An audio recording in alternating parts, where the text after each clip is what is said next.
Hey guys, it's day 9. That means we are in Mark chapter 9. It starts off with verse 1, and verse 1 really goes with chapter 8. And so, if you remember yesterday talking about this idea of Jesus telling us about his death, his resurrection. And then we get to the verse 1, and it says, "Truly I say, there are some standing here who will not taste death until they see the kingdom of God after it has come with power." Now, this is going with 8, right? We come off with chapter 8 saying that the people's going to be ashamed. We get the cost of discipleship, but he's saying not everything is going to be death. Not every follower is going to die a martyr. But he is referring here when he says they see the kingdom of God until it has come to the power. In just one verse, 3 of the 12 that are standing there, right, is about to see the power. They're about to see the transfiguration. So it's going with chapter 8, but it's also a preview of the rest of chapter 9. So it's kind of a great place to put in there. And then we get into the transfiguration. I'll be preaching on that this Sunday. So I don't want to go too much detail because I don't want to bore you for Sunday. But we see Peter, James, and John. They go up to a high mountain. We don't know which mountain. If you go there today, there's the Church of Transfiguration. It's on Mount Tabor. But if you're asking Pastor Sean, it was probably Mount Hermon, much taller mountain right next to Caesarea Philippi. Just makes logistical sense that it was that mountain. But here nor there, right? It's a tall mountain. They see Jesus. They see him radiant. Mark describes him as radiant, intensely white, glowing, something that they could see. Notice that it's not a light shining on Jesus. It's a light coming from Jesus. That's important. We'll talk about that more Sunday.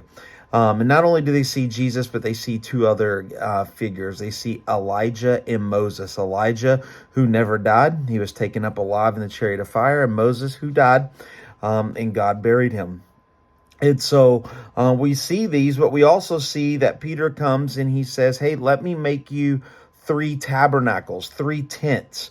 And what he's really saying is, let's make this permanent. Jesus just finished in chapter 8 saying that there's going to be a cost to discipleship, right? You're going to have to carry your cross. You're going to have to deny yourself. You're going to die.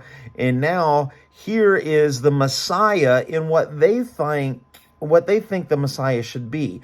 Glowing, godly, reigning with Elijah, Moses. They're saying, forget all of this suffering stuff. Let's set up the kingdom now, right? Let God reign right now, and I'll just be number 4, right? That's what Peter is saying, really. And so he says, hey, let's build tents. Let's start building your houses. Let's set this up, right? And it says, verse 7, that a cloud overcame them. We see that word cloud a lot in the Old Testament. For those of you who read Exodus, walk through Exodus with me. That cloud, that Shekinah glory cloud, the cloud that filled the tabernacle, the cloud that led Israel by day, the cloud that filled the temple. This is the cloud, the glory of God, right? The glory of God overshadowed them, and a voice came out and said, "This is my beloved son," right? Giving us that Jesus is more than Elijah, more than Moses. But notice what it says, listen to him. Listen to him. Listen what he said. He knows he has to be that suffering servant. He knows he has to be that suffering Messiah. And so listen to what he's saying. Very much the same as Peter says, "Hey, you don't have to do this." And Jesus says, "Get behind me," right? You rebuked him as Satan. It's very much the same thing. Peter is not coming to grips what the ultimate end is for Jesus, right? And so there's a lot there. He tells them that he's going to die and to be resurrected in 3 days. And of course, the disciples didn't understand that. They didn't get that. And so they start asking questions. They have this. And then as they're coming down off the mountain, what happens? Now they come into a problem. We see that the scribes from Jerusalem are in argument with the 9 other disciples, and these disciples apparently have tried to do a demon. Release a demon from this boy. They could not do it. And so now these scribes and the disciples are fighting along with this boy's father. It's a big crazy scene, and Jesus says, what's the deal? They describe everything, what's going on. But notice it says that he has a spirit and it makes him mute. And we talked about this before in Matthew, with the Jewish belief, Jews casted out demons or tried to. They did lots of things that would this. But for a Jewish belief, for the few Pharisees that would do this, they would think that this would be impossible. For a Jew, a Pharisee, rabbi, to cast out a demon, they believe they first have to know its name. And so if it is a demon who brings on muteness, therefore the host could not speak, therefore they could not get the name of the demon, therefore they could not cast it out. So the scribes or the Pharisees, they couldn't do it. The disciples couldn't do it. So pretty much to everybody around there, to most Jewish people, they thought this was a lost cause. This was impossible. Nobody could do this, right? And Jesus says, you faithless generation. Not only is he talking to the scribes, but he's also talking to the 9 disciples that couldn't do it. And he's also talking to the Father. And we'll see why that is in just a second.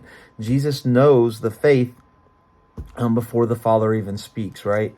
And so we see in verse 22, he says, but if you can do anything, have compassion on us and help us. And Jesus said to him, if I can do things, all things are possible. All things are possible for who believes. And then the Father says, I believe, help my unbelief. This is a statement showing us that the Father doesn't have disbelief. He believes that Jesus can do this. This is why the Father brought the boy to Jesus, to the disciples. He had faith, but he also realized that in his faith he had issues.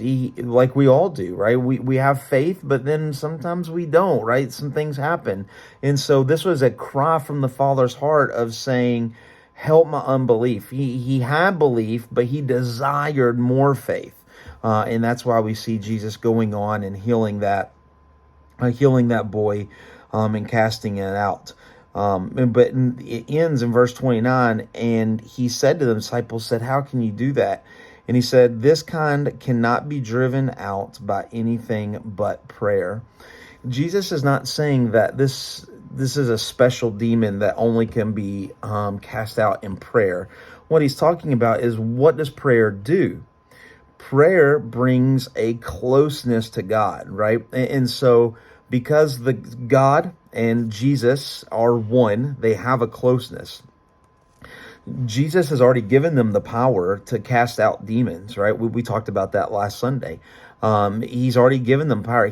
The disciples had the power to do this. They did not have the closeness to the Father. And another way to say this, they did not have the ultimate faith that it would take to do this, right? They realize it's a demon's cast mute. Nobody has done this. Probably lots of people have done this. This is seemingly impossible. There's no way, but hey, we'll give it a try, right? They did not have the ultimate faith. They were much like the father of the boy. We'll try. I don't know if it's going to work. If I can do this, we'll do this, right? And so Jesus ultimately says, it's not if, it's all things are possible. You can do this. And so when he says that it's with prayer, it's not a special prayer. It's talking about the closeness that prayer brings the disciples to God and brings us to God, right? It's that relationship. It's that faith. And Jesus goes on and tells them that he's going to be delivered. He's going to be, that they're going to kill him, that he's going to rise in 3 days. Once again, it's crazy for them to understand. And we see it in verse 32. It says they don't understand what's going on. They get in an argument as they're walking that says, who is the greatest? You know, that once again, we've seen this argument before.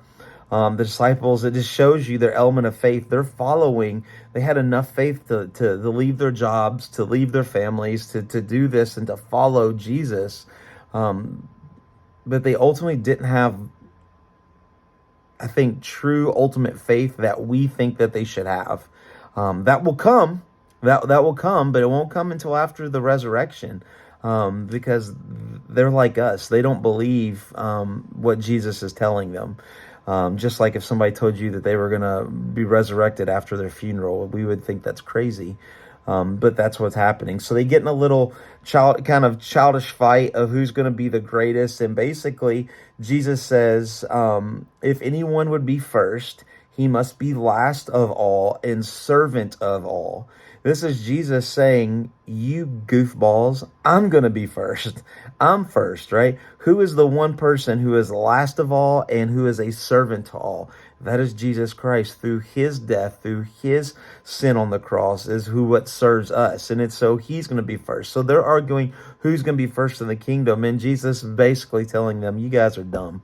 I'm going to be first. You should only worry about me. Don't worry about second place. Keep your eye on God, right? And so he goes on. And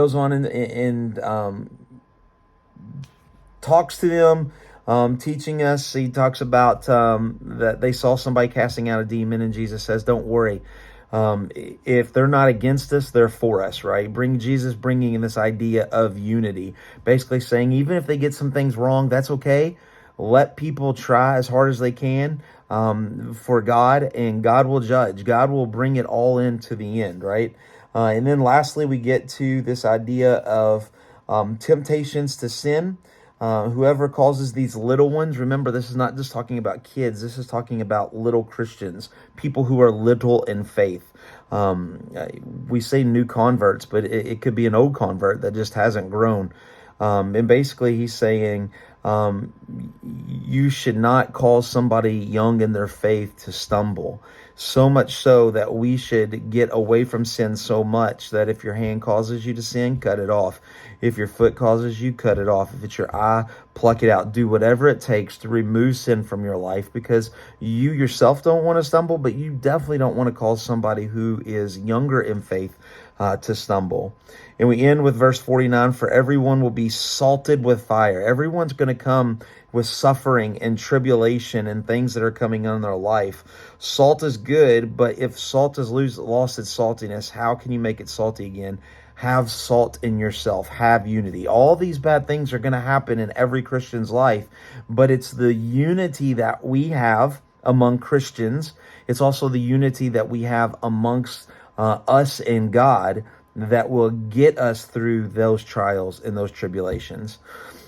That's chapter 9. I hope it made sense. We kind of skipped over a lot in the Transfiguration, but we'll talk more about that on Sunday. Looking so forward to it. And we will see you tomorrow in day 10. God bless.